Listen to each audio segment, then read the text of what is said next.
The endless void of space stretched before the Earth exploration vessel Wanderlust as it cruised through the darkness. Captain Han Ta-sung sat in his command chair, sipping his morning coffee and watching the stars drift by. It was supposed to be another routine day of exploration in the uncharted regions of space. The ship's sensors picked up an unusual reading, a slight distortion in space-time that the science officer couldn't quite explain. Before Tae-sung could order evasive maneuvers, a brilliant flash of light engulfed the Wanderlust and its sister ships, the Curiosity and Pioneer. The crews felt a strange pulling sensation, as if reality itself was being stretched like taffy. When the light faded, they found themselves in completely unfamiliar territory. The empty void they had been traversing was replaced by what looked like an intergalactic highway system. Hundreds of crystalline ships moved in precise formations, their hulls gleaming like cut diamonds in the light of nearby stars. The sight was both beautiful and terrifying. "Captain, I'm detecting over 300 vessels in our immediate vicinity," reported Science Officer Kim Jin-woo, his fingers flying over the control panel. "Their technology readings are off the charts." Before Tae-sung could respond, all screens on the bridge lit up with the image of an alien being. The creature had iridescent scales and wore what appeared to be an absurdly ornate uniform covered in so many metals that it looked more like armor. "This is Grand Admiral Kim Do-jin of the Supreme Galactic Imperial Fleet, 7th Division, 3rd Squadron, 1st Unit, Special Operations Division Alpha," the alien announced in perfect English, its voice dripping with self-importance. "You have entered the sovereign territory of the greatest galactic empire. Surrender immediately." Lieutenant Park Mary, manning the communication station, quickly muted the channel and turned to her captain with raised eyebrows and barely suppressed laughter. "Sir, should I point out they said division twice in their title? Also, how do they even know English?" "Universal translators, probably," Tae-sung replied, rubbing his temples. "Though I'm more concerned about why they feel the need to list their entire organizational chart in their introduction." The bridge crew tried to maintain their composure, but a few snickers escaped. The situation was just too absurd. Here they were, facing what was supposedly one of the most powerful forces in the galaxy, and their first impression was of bureaucratic redundancy. "Captain," called out Navigator Oh Sunmai, "the Imperial ships are moving to surround us. Their formation looks like something out of an old space opera holovid, all flash, no practical purpose." Tae-sung nodded, studying the tactical display. The alien vessels were indeed arranging themselves in an elaborate pattern that left obvious gaps in their coverage. Any first-year cadet could spot at least 3 escape routes. "Sir," Myri spoke up again, "they're sending another transmission. And, oh my, they've attached a 40-page document detailing the proper procedure for surrendering to Imperial forces, complete with diagrams for the correct way to bow before Imperial officers." The captain stood up and straightened his uniform. "Open a channel, Lieutenant. Let's see if we can talk some sense into our dramatic friends." Myri unmuted the communication line, and Tae-sung cleared his throat. "Grand Admiral Kim Do-jin of the..." Very long title. "This is Captain Han Ta-sung of the Earth exploration vessel Wanderlust. We apologize for our accidental intrusion into your territory. Perhaps we could discuss this situation like reasonable beings."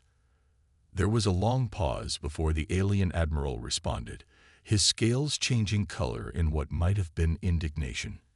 "You dare to abbreviate my full and proper title. This is an outrage. According to Imperial Protocol Manual Section 947, Subsection C, Paragraph 12, Line 7, all communications must include complete titles and honorifics."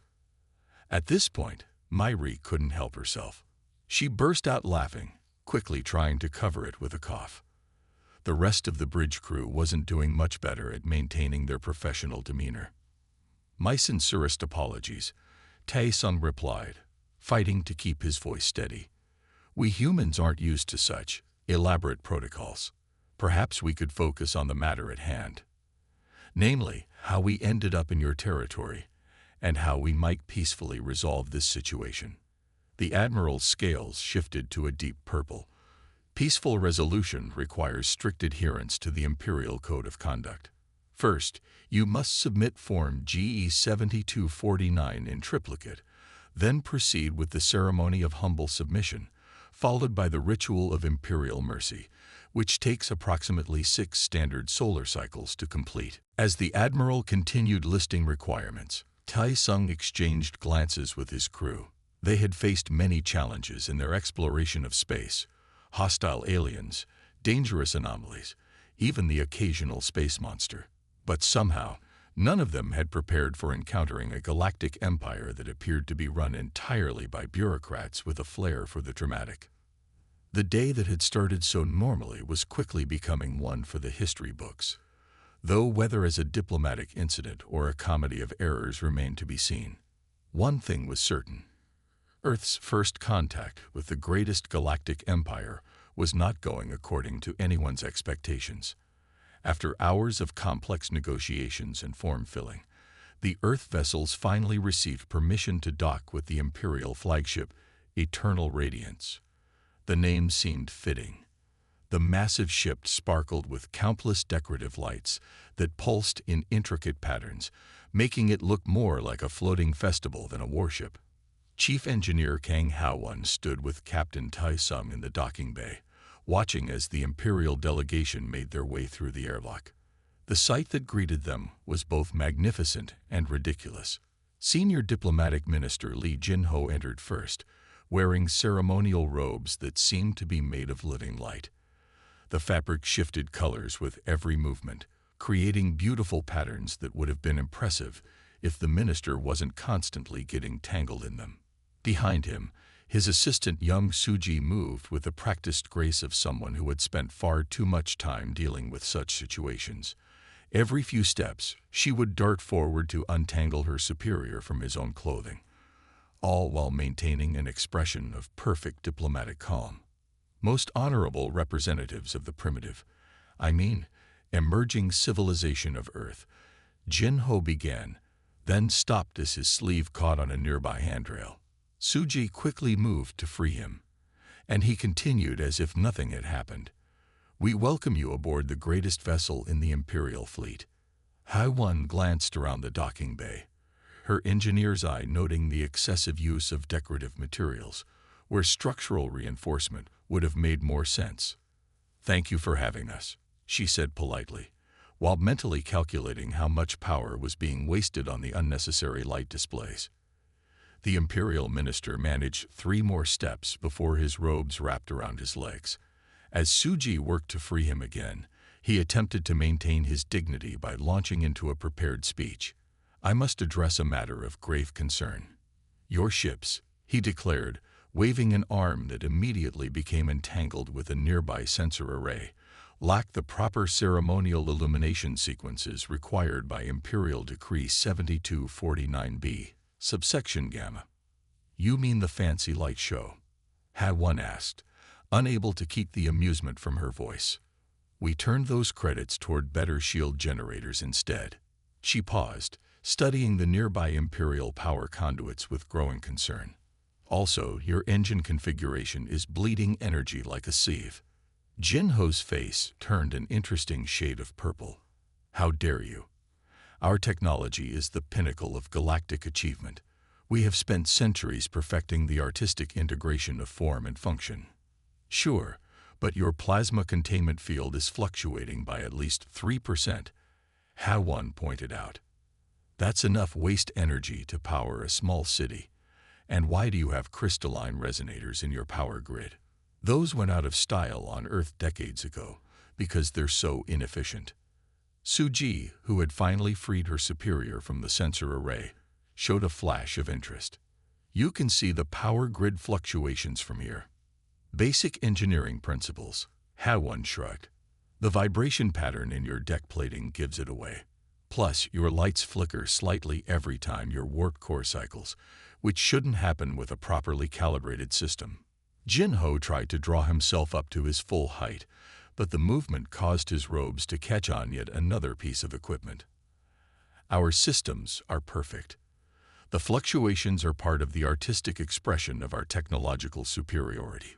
If by artistic expression you mean wasting enough energy to power an entire fleet, then sure, Ha-1 muttered under her breath. Captain Ta-Sung, who had been watching this exchange with diplomatic patience, finally stepped in. Perhaps we could continue this discussion somewhere more comfortable, and maybe somewhere with fewer things for the minister's robes to catch on. They made their way to a conference room, though the journey took 3 times longer than necessary due to Jin-Ho's continuous entanglements. Once seated, the minister launched into a lengthy explanation of imperial technological standards, most of which seemed to focus on aesthetic requirements rather than practical functionality. Ha-1 spent the time making notes on her tablet about all the engineering improvements the imperial ships desperately needed. Suji, who had positioned herself behind her superior's chair, kept glancing at the tablet with poorly concealed interest. When Jin-Ho paused for breath, Ha-1 seized her chance. "Would you like to see our engine room? It's not as decorative as yours, but we can maintain full power output for months without any energy loss." The minister looked horrified at the suggestion, but Suji's eyes lit up. Before her superior could object, she spoke up. "As the minister's assistant, it is my duty to inspect their facilities to ensure they meet imperial safety standards." Jin-Ho couldn't argue with that logic, though his expression suggested he very much wanted to. As they headed toward the engine room, Ha-1 couldn't help but notice that Suji had produced a tablet of her own and was ready to take notes. Perhaps, Ha-1 thought, there was hope for the Empire's engineering future after all. They just needed to learn that sometimes the most beautiful thing about a machine was simply how well it worked.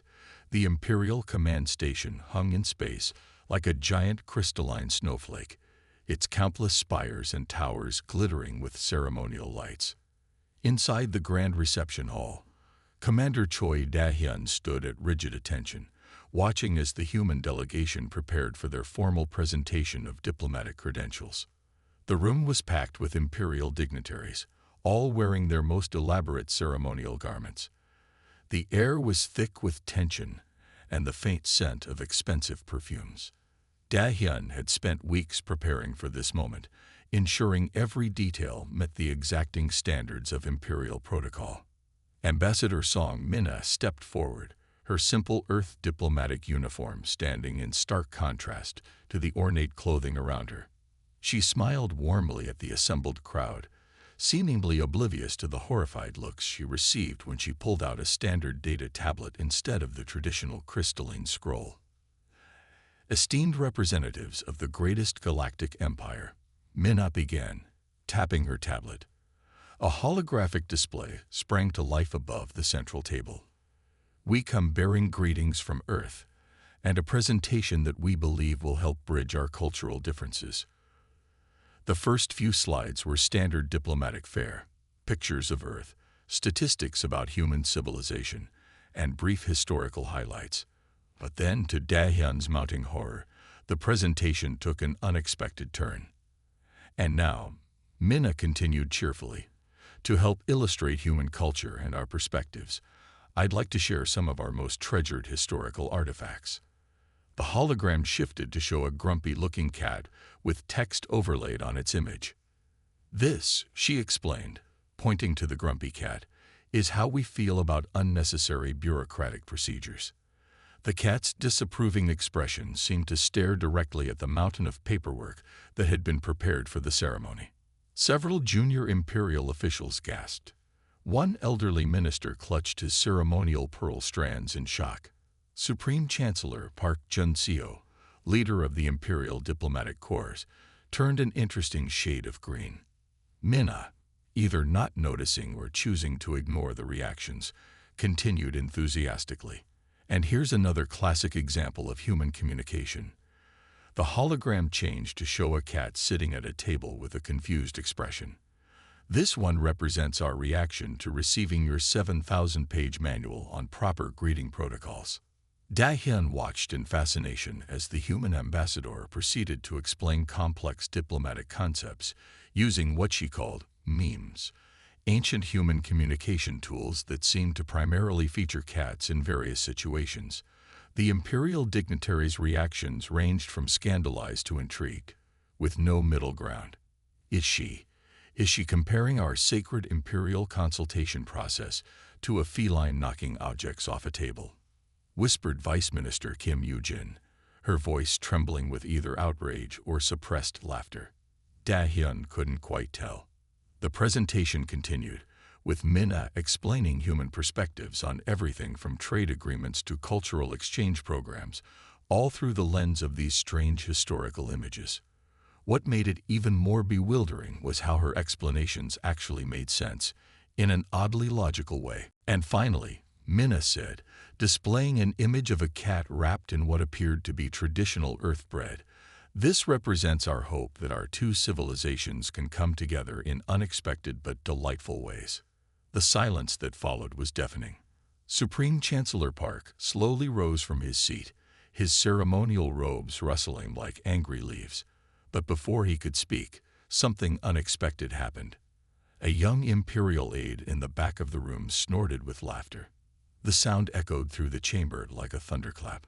The aide immediately clapped both hands over her mouth, looking mortified, but it was too late. The damage was done. More surprisingly, the sound seemed to break some sort of dam. Other younger members of the imperial court began to show signs of amusement. First just smiles, then quiet chuckles, and finally outright laughter. "I must say," declared a junior diplomatic officer, wiping tears from his eyes, "the human's presentation style is refreshingly direct." Ambassador Minna beamed.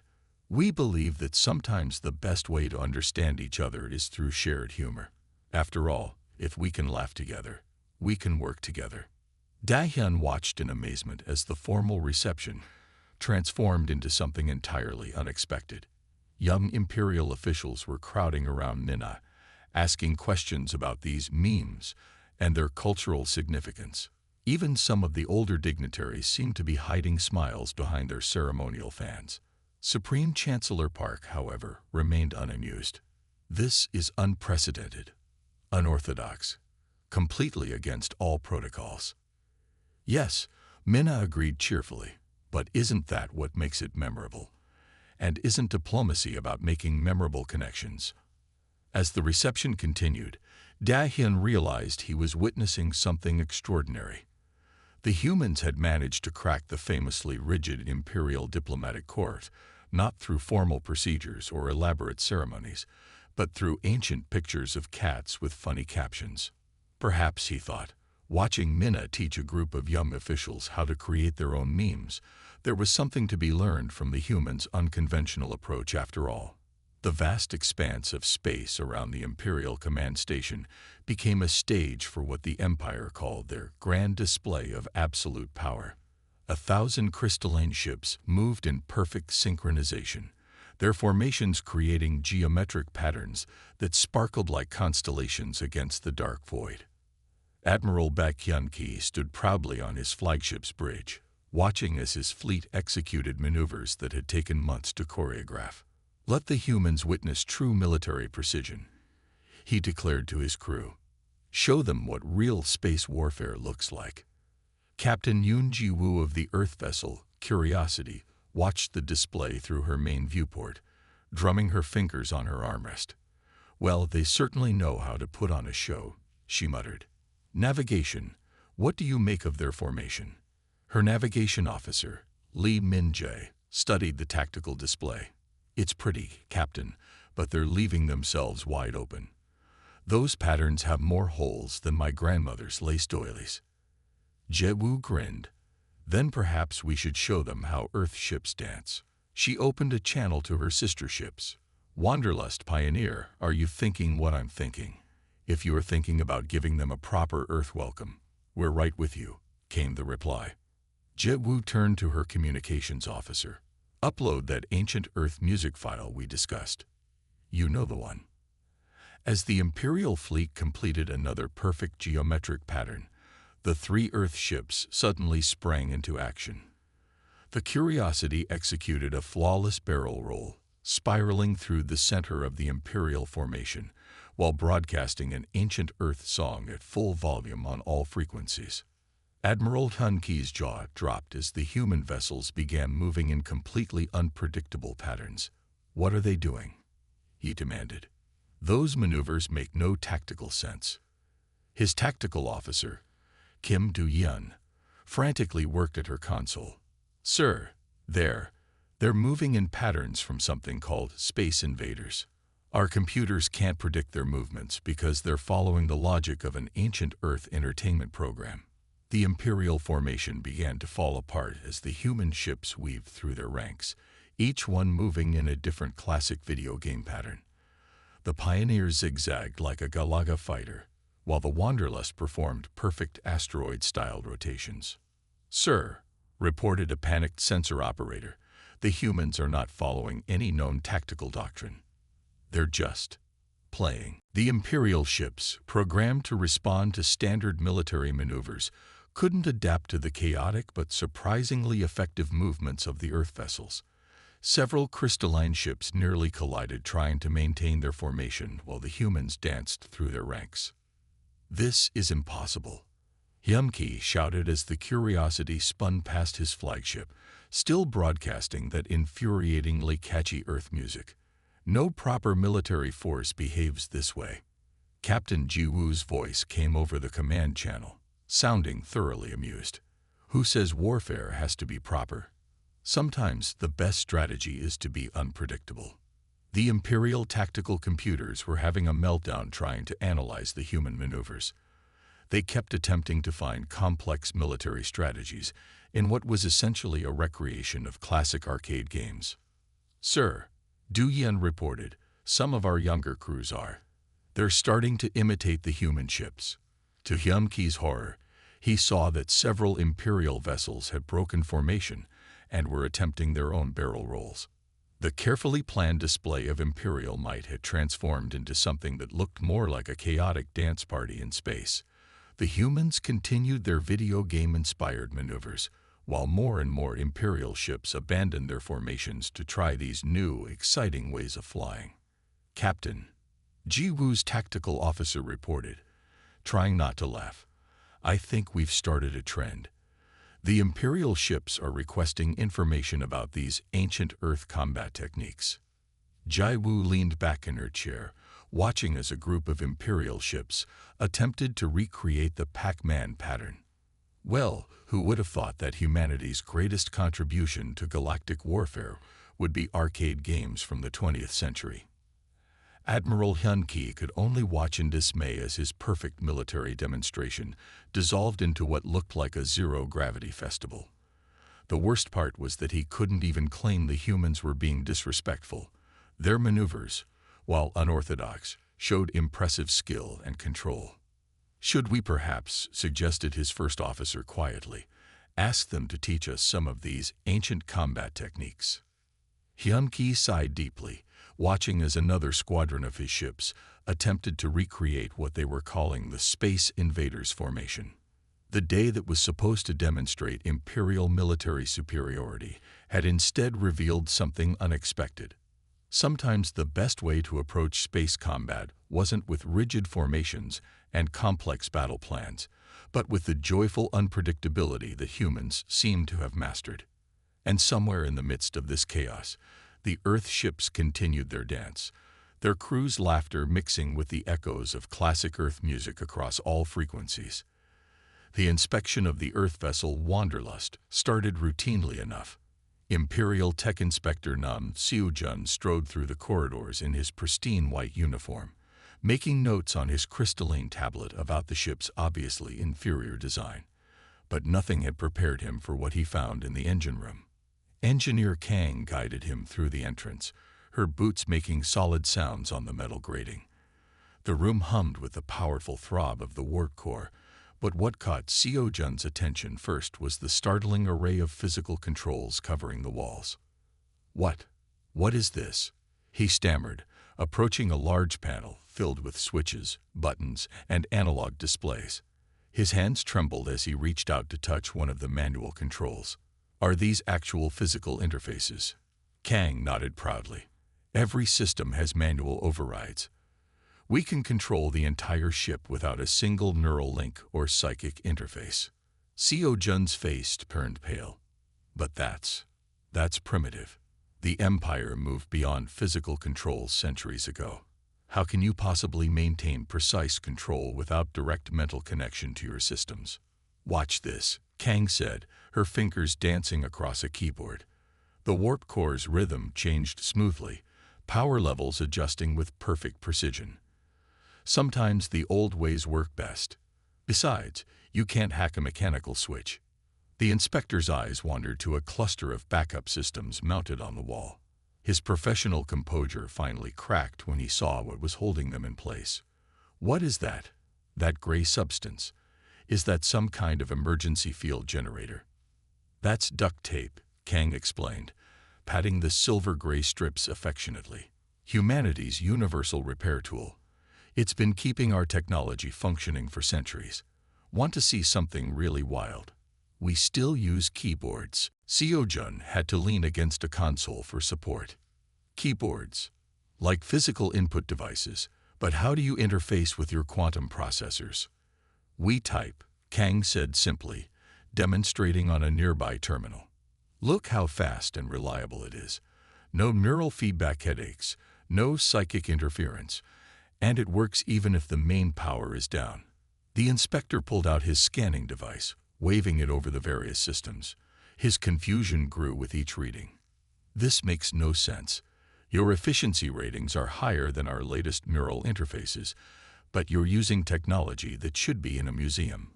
Kang moved to a workstation and pulled up the ship's performance logs. See these readings.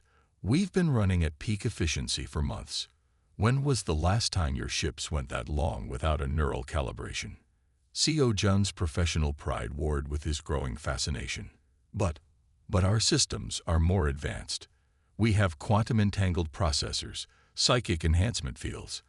And how many backup systems do you have when those fail? Kang interrupted. We have backups for our backups. And yes, some of them are held together with duct tape. Because it works. She led him to another section of the engine room, where a junior engineer was performing maintenance using what appeared to be primitive hand tools. See, no neural interface required. Just good old-fashioned mechanical knowledge and a steady hand. The inspector watched in horrified fascination as the engineer made adjustments to a complex piece of equipment using nothing more than a wrench and what Kang called a screwdriver. This defies all known engineering principles. Seo Jun protested. The Empire's technical manuals clearly state that direct neural interface is the only acceptable method for precision maintenance. Kang smiled and handed him a wrench. Want to try it yourself? Sometimes feeling the machinery under your hands gives you a better understanding than any neural link could. To his own surprise, Seo Jun found himself accepting the tool. The weight felt strange in his hand, but somehow satisfying. Under Kang's guidance, he made a simple adjustment to a coolant valve. See, you just fixed that without using any advanced technology at all, Kang said encouragingly. The inspector looked at the wrench in his hand, then at his neural interface tablet, and back again. This is going to make for an interesting report, he muttered. Just wait until you see how we handle our navigation systems, Kang said with a grin. Did you know we still use actual physical star charts as backup? Seo Jun's eyes widened in horror. Please tell me you're joking. Not at all. Want to see our emergency compass? The inspector looked like he might actually faint this time, but there was also an unmistakable glimmer of curiosity in his eyes. Perhaps, just perhaps, there was something to be said for these primitive but undeniably effective methods. Could you show me more about this duct tape? He asked hesitantly. Kang's smile widened as she pulled a fresh roll from her toolkit. Sometimes the best way to bridge technological differences was to start with the basics, even if those basics involved adhesive tape and manual switches. The emergency meeting chamber of the Imperial High Command was filled with tense energy as high-ranking officials filed in, their elaborate robes rustling with each movement. Grand Strategist Min-seo stood at the head of the crystalline table, her usually composed face showing signs of deep concern. The room's holographic displays showed various scenes from around the Imperial fleet. Young officers sharing strange Earth images called memes, crew members attempting Earth dances during their breaks, and even some ship's communication officers using what they called emoji in their official reports. Esteemed colleagues, Min-seo began, her voice grave. We face an unprecedented crisis. These humans are clearly employing advanced psychological warfare techniques that our defenses were not designed to counter. She gestured to one of the displays, where a group of junior officers were laughing at something on their data tablets. Their so-called memes have infected half our junior officers, and yesterday, she paused dramatically, I caught Supreme Commander Im's daughter doing something called a TikTok dance in the central corridor. Supreme Commander Im shifted uncomfortably in his seat. She says it's just for fun, but can we be certain? These human influence tactics are spreading faster than any virus we've encountered. Minister of Information Park Jae-yun raised her hand. Our analysis suggests these memes operate on multiple levels of meaning. They appear simple, even foolish, but contain complex cultural messaging that bypasses our traditional psychological defenses. The room erupted in concerned murmurs as Min-seo displayed more evidence. Imperial ships were reporting increased instances of crew members using Earth slang, sharing Earth entertainment, and even attempting to recreate Earth food in their replication units. Look at this, Min-seo said, pointing to a security recording. 3 days ago, a maintenance crew decorated their break room with something called cat posters. They claim it improves morale. But isn't that exactly what a psychological warfare campaign would want us to think? Admiral Lee Dong-hyuk cleared his throat. My own son has started ending his official reports with something called LOL. When questioned, he said it means laugh out loud. Since when do we laugh out loud in official communications? The situation grew more concerning as more officials shared their experiences. The humans' influence had spread far deeper than anyone had realized. Even some of the older officers had been caught humming Earth music or using Earth expressions. It gets worse, Minister Jae-yun added. Some crew members are now requesting casual Fridays and suggesting we add coffee breaks to the official schedule. The humans have somehow made our perfectly efficient routines seem boring. Min-seo pulled up another display showing efficiency reports. Surprisingly, productivity has actually increased in sections affected by these human influences. Crew morale is up, and problem-solving has improved. This must be part of their strategy, making their cultural invasion seem beneficial. But what exactly are they trying to achieve? Asked Defense Minister Kim Ta-woo. If this is warfare, what's their end goal? The room fell silent as everyone contemplated this question. The humans' tactics defied all known military doctrine. They weren't trying to defeat the Empire. They were making it laugh. Perhaps, suggested a junior analyst who had been quietly taking notes, they're not actually attacking us at all. Maybe this is just how humans are. The suggestion was met with skeptical looks, but it planted a seed of doubt in many minds. Could something so powerful really be unintentional? Just then, the meeting was interrupted by a notification sound that had recently become popular among Imperial staff. A short melody from something called Super Mario Bros. Min-seo's face reddened as she realized it was coming from her own device. This proves my point. Their influence has become so pervasive that even our most secure systems are being affected. But she couldn't help noticing that several other officials were hiding smiles. Some were even tapping their feet to the tune. I propose we establish a task force to study and counter these human psychological tactics, Min-seo declared, trying to regain control of the situation. We must understand how they're making everything seem so fun. As the meeting continued, None of the officials noticed that their own discussion had gradually become less formal. Someone had brought in Earth-style cookies, and the traditional ceremonial tea had been replaced with something called coffee. The great irony was that while the Empire's highest officials debated whether they were under attack, they were unconsciously adopting the very human traits they feared. The Empire was changing, not through force or conquest, but through laughter, memes, and the occasional TikTok dance. And somewhere on the human ships, the Earth crews had no idea that their normal behavior was being analyzed as an elaborate military strategy. They were just being themselves, unwittingly launching the most successful cultural revolution the Empire had ever seen. The Imperial Palace's grand courtyard had never seen anything quite like this before. Crystal chandeliers hung alongside paper lanterns, and the traditionally solemn atmosphere had been transformed by the sounds of laughter and music from two civilizations. Young noble Kim Da-hai stood proudly at the entrance of the first Imperial Cultural Exchange Festival, watching as humans and Imperials mingled freely. Despite her parents' initial horror at the idea, she had persisted in organizing this unprecedented event. Now, seeing the joy on everyone's faces, she knew she had made the right choice. The festival grounds were a beautiful chaos of cultures colliding. In one corner, an imperial dance troupe performed their traditional thousand-step ceremony, their movements precise and graceful. Right next to them, a group of Earth breakdancers spun and flipped, drawing gasps and cheers from the crowd.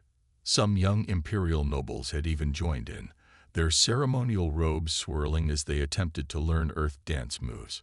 Food stalls lined the pathways, their aromas mixing in unexpected but delightful ways. Imperial chefs, known for their molecular gastronomy, watched in fascination as human cooks grilled street food with nothing but fire and seasoning. The sight of high-ranking imperial officials trying to eat hot dogs without getting sauce on their elaborate robes was particularly entertaining. Captain Han Ta-sung and his crew had been given places of honor at the festival. They sat at a table near the main stage, sharing stories with imperial officers who had long since abandoned their formal protocols in favor of genuine conversation. "Did you see the Supreme Chancellor trying Earth-style ice cream?" Lieutenant Park Miri whispered to her captain. "I think he forgot to maintain his dignified expression after the brain freeze hit." The festival had other surprises too. Imperial tech experts were hosting workshops on neural interfaces, while human engineers demonstrated the various uses of duct tape. A group of children had set up what they called a meme creation station, teaching both humans and Imperials the art of adding funny captions to pictures. As the evening approached, Crown Prince Jiang Ta-min took the stage. The traditional Imperial fanfare began to play, but he waved it off with a casual gesture that would have been unthinkable 6 months ago. "My fellow Imperials and our honored human friends," he began, his voice carrying across the courtyard. "When we first encountered the Earth ships, we thought we were meeting a primitive civilization. We expected to teach them our advanced ways." He paused, looking around at the joyful chaos of the festival. "Instead, they taught us something far more valuable." The crowd fell silent, listening intently. Even the food vendors paused their work. "Perhaps the humans have taught us our greatest lesson yet, that the universe is too vast and wonderful to navigate without a sense of humor." The prince smiled, something that would have been considered a breach of protocol not long ago. "They showed us that progress isn't just about technology or power, but about keeping our hearts open to joy and new possibilities." Behind him, Captain Ta-sung and his crew tried not to laugh as they watched several junior Imperial officers secretly showing each other cat videos on their datapads. The scene perfectly illustrated the prince's point. The festival continued well into the night. Traditional Imperial fireworks filled the sky, their precise patterns now interspersed with more spontaneous designs inspired by Earth celebrations. The formal gardens echoed with music from both cultures, somehow blending into something new and wonderful. Da-hai found Captain Ta-sung later, as the celebrations were winding down. "Did you ever imagine this would happen when you first stumbled into our space?" she asked. Tai-sung shook his head, watching as an imperial admiral attempted to teach a human diplomat the proper way to eat with psychic chopsticks. We thought we were in serious trouble. Instead, we found friends who just needed to remember how to laugh. The festival marked more than just a cultural exchange.